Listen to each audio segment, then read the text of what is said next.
Hello, this is Neha and welcome to my channel इतिहास की NCERT. और जैसे कि हम लोगों ने कल आषाढ़ काल के बारे में चर्चा किया था, उसका फर्स्ट लेक्चर हम लोगों ने पढ़ लिया था। आज हम लोग उसी पाषाण काल का सेकंड लेक्चर आज हम लोग कवर करेंगे। हम लोगों ने पाषाण काल में ये पढ़ा था कि पाषाण काल को 3 भागों में इतिहासकारों ने बांटा है। तो पहला था पूरा पाषाण काल, दूसरा था मध्य पाषाण काल और तीसरा है नव पाषाण काल, जिसमें कि हम लोगों ने पूरा पाषाण काल को कवर कर लिया था। और आज हम लोग मध्य पाषाण काल और नव पाषाण काल के बारे में चर्चा करेंगे। तो सबसे पहले हम लोग काल का रिवीजन कर ले थोड़ा।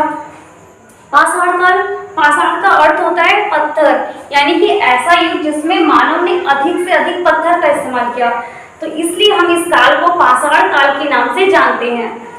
और इस पाषाण काल को 3 भागों में क्यों बांटा गया? क्योंकि पत्थर के औजार जैसे जैसे मानव ने बनाया था, उनकी आकृति के हिसाब से औजारों को अलग अलग कालों में बांट दिया गया है। तो पहला काल था पूरा पाषाण काल। पूरा पाषाण काल को जिसे हम लोगों ने कल पढ़ा था, पूरा पाषाण काल में ऐसे औजार आए थे जिनकी आकृति जो थी वो इतनी सुंदर सुडौल नहीं थी, उनकी आकृति बहुत ही बेडौल थी।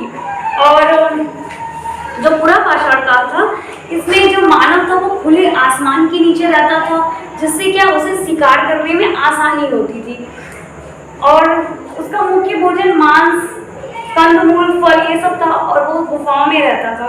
और सबसे अहम जो उपलब्धि थी, मुख्य भूमिका उसमें पूरा पाषाण काल में मानव की जो सबसे बड़ी उपलब्धि थी आग की खोज।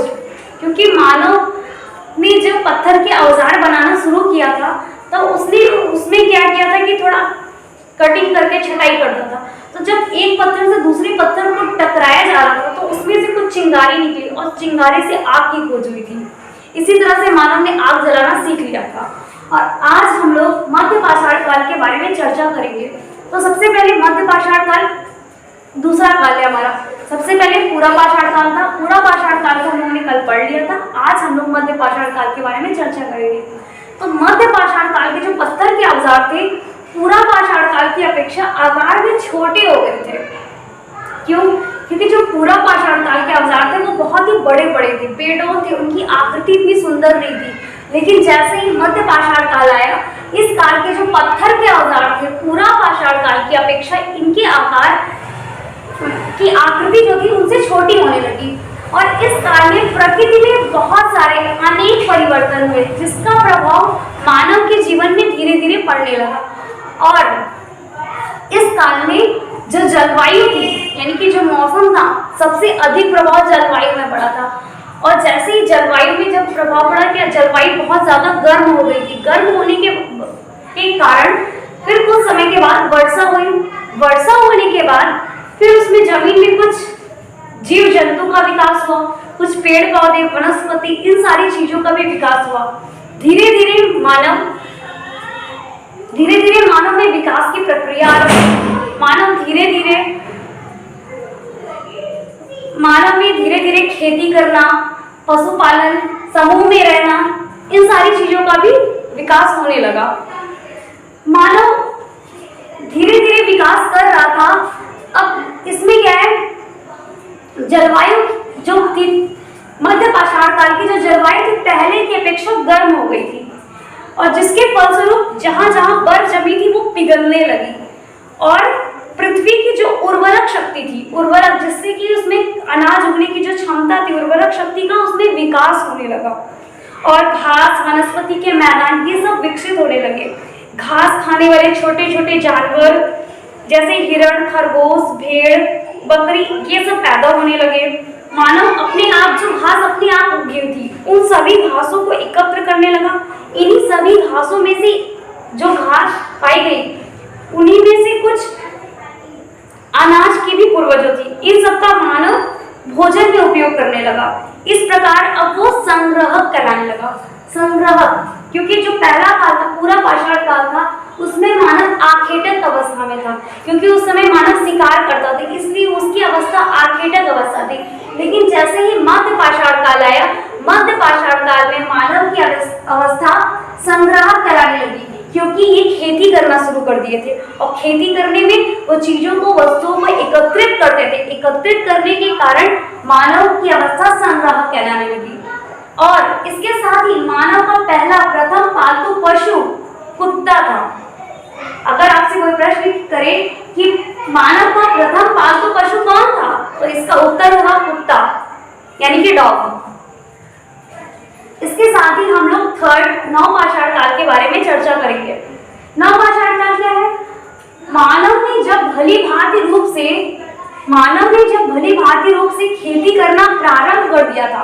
खेती यहाँ भी हो रही थी, लेकिन उतनी उचित तरीके से नहीं हो रही थी जितनी उचित तरीके से इसमें होने लगी, क्योंकि जैसे जैसे समय बीतता है इंसान की प्रगति आगे बढ़ती रहती है, इंसान धीरे धीरे आगे बढ़ता रहता है। तो नवपाषाण काल में जो मानव ने जब अच्छे से भली भांति रूप से खेती करना आरंभ कर लिया था, तभी से नवपाषाण काल की शुरुआत मानी जाती है।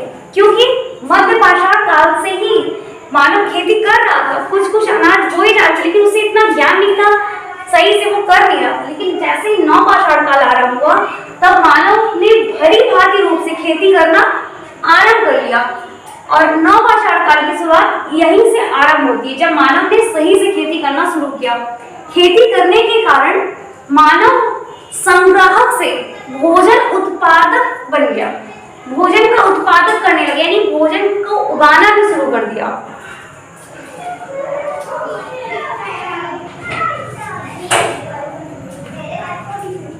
और इस काल के जो पत्थर के औजार थे वो मध्य पाषाण काल और पूरा पाषाण काल की अपेक्षा बहुत ही अधिक उपयोगी भी बनने लगे और सुडौल भी बनने लगे।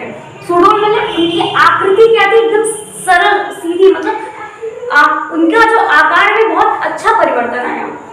और इसके जो महत्वपूर्ण औजार थे नवपाषाण काल के, कुछ महत्वपूर्ण औजार जैसे हत्तेदार, कुल्हाड़ी, हसिया, जिससे हम लोग ऐसे यूज सीप में होता है ना,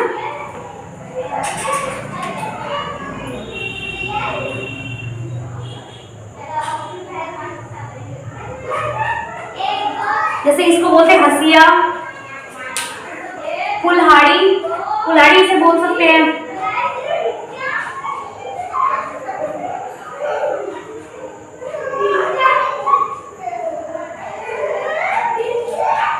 और इसमें क्या है? हत्तेदार कुल्हाड़ी। हत्तेदार यानी कि इसमें ये जो हैंडल बना हुआ था पकड़ने के लिए।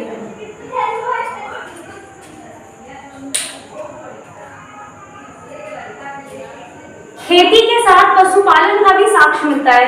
जब यहाँ पे खेती होने लगी तो पशुपालन भी शुरू हुआ। सबसे पहला पशु तो मध्य पाषाण काल में कुत्ता पालतू पशु बना था मानव का, लेकिन जैसे जैसे खेती को भली भांति रूप से सब जानने लगे मानव, तो वहीं से नवपाषाण काल की शुरुआत हुई। और नवपाषाण काल में जो खेती हुई उसके साथ साथ पशुपालन का साक्ष्य और भी मिलने लगा। पहिए का आविष्कार, और इस काल में सबसे अहम उपलब्धि इन लोगों को क्या मिली? पहिए का आविष्कार।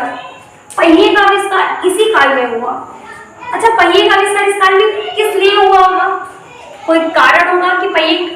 देखो, सबसे मेन बात यह है कि जब इंसान को किसी चीज की जरूरत होती है, तभी वो उस चीज का खोज करता है।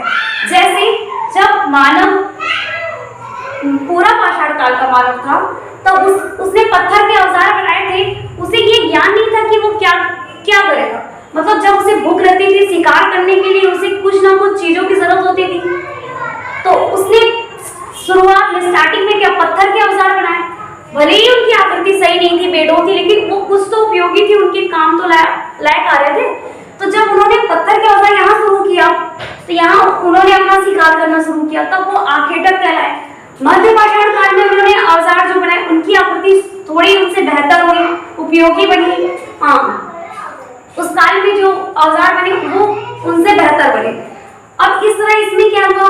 जब जलवायु परिवर्तन सर्वाधिक हुई मध्य पाषाण काल में, जब जलवायु परिवर्तन हुई, इससे खेती करना थोड़ा बहुत उनको खेती का भी ज्ञान हुआ। प्रथम पालतू पशु उन्होंने कुत्ता को पाल लिया। तो जैसे जैसे ये आगे बढ़े, नवपाषाण काल की जब शुरुआत मानी गई, तो इसमें सबसे ज्यादा किस पे जोर दिया जा रहा है? खेती पे ही जोर दिया जा रहा है। और जब खेती होने लगी, तो जब खेती धीरे धीरे होने लगी, तो जब खेती होगी तो अनाज उगेंगे, जब खेती होगी तो अनाज तो उगेंगे ही, और जब अनाज उगेंगे तो उन्हें किसी चीज में इकट्ठा किया जाएगा, किसी बड़े से बोरी वगैरह में किसी सामान में इकट्ठा करके उन्हें, अगर एक जगह से, जहाँ खेत है जरूरी नहीं है कि वहीं पे घर हो, जहाँ पे खेत है वहीं जरूरी नहीं है कि वहीं पे एक घर मिल जाए, उन्हें एक जगह से दूसरी जगह ले जाने के लिए पहिए की जरूरत महसूस हुई होगी, तभी उन्होंने जब खेती सीख लिया तो उन्हें जब पहिए की जरूरत जब महसूस हुई तब उन्होंने नवपाषाण काल में पहिए का आविष्कार कर दिया। अब इसके बाद इसी काल में मिट्टी के बर्तन में चित्रकारी करना, नक्काशी, रंगों का प्रयोग करना भी आरंभ हुआ, और इसी तरह से नवपाषाण काल भी समाप्त हुआ। और इसके बाद थोड़ा धातु काल आता है, तो नवपाषाण काल जब अंत धीरे धीरे होने लगा तो पत्थर के औजार के साथ साथ धातु के भी औजार बनाने लगे, मेटल्स के, और इसी कारण इस युग को ताम्रपाषाण युग कहा जाने लगा, जब इसमें पत्थर के साथ तांबे का भी प्रयोग किया जाने लगा, पत्थर के औजार के साथ तांबे के औजार का प्रयोग किया जाने लगा, तो इसी कारण इस औजार को ताम्रपाषाण काल के नाम से जाने लगा। और मानव ने सबसे प्रथम बार जो धातु का उपयोग किया था वो थी तांबा। सबसे प्रथम धातु जिसका मानव ने उपयोग किया वो तांबा थी। और जो तांबा है, ये तांबे में अगर मानव ने तांबे में जस्ता को मिलाकर एक नई धातु का निर्माण किया जिसे हम कांसा कहते हैं। तो इसके साथ ही आज मेरा ये फर्स्ट लेक्चर, ये पाषाण काल का जो सेकंड लेक्चर है वो भी खत्म हुआ। एक बार हम आप लोगों का थोड़ा रिवीजन करा देते हैं। तो हम लोग क्या पढ़ रहे थे? पाषाण काल। पाषाण काल को पत्थर का काल कहा जाता है। क्यों? क्योंकि पाषाण काल में पत्थर का उपयोग सर्वाधिक अधिक से अधिक किया गया। और पाषाण काल को 3 भागों में बांटा गया। पहला था पूरा पाषाण काल। पूरा पाषाण काल में मानव खुले आसमान के नीचे रहता था, उसके पास कोई घर नहीं था, वो शिकार करता था, पत्थर के औजार बनाता था, उसी से शिकार करता था। और उस समय के जो पत्थर के औजार थे उनकी आकृति सुंदर नहीं थी, वे बेडोल थे, आकृति उनकी सुंदर नहीं थी। और उस समय के मानव का मुख्य भोजन कंदमूल, फल और मांस ये सब खाते थे। और कुछ समय बाद मानव गुफाओं में रहना शुरू कर दिए थे। आग की खोज सबसे पहले यही पूरा पाषाण काल में हुई थी। मृतकों को दफनाना भी शुरू कर दिया था। और फिर मध्य पाषाण काल आया। मध्य पाषाण काल में पत्थर के औजार पूरा पाषाण काल की अपेक्षा छोटे हो गए थे। इस काल में जो सबसे ज्यादा अधिक परिवर्तन प्रकृति में होने लगा, जिसके प्रभाव मानव पे पड़ा। और जब मानव पे पड़ा तो जलवायु पहले की अपेक्षा गर्म होने लगी, तो थोड़े बहुत अनाज उगने लगे, तो मानव को थोड़ी खेती करना भी, मानव ने खेती करना भी सीख लिया। इसके बाद मानव ने प्रथम पालतू पशु कुत्ते को भी पाल लिया। इसके साथ इस काल का जो मानव था संग्राहक कहलाने लगा। फिर तीसरा काल हमारा नवपाषाण काल।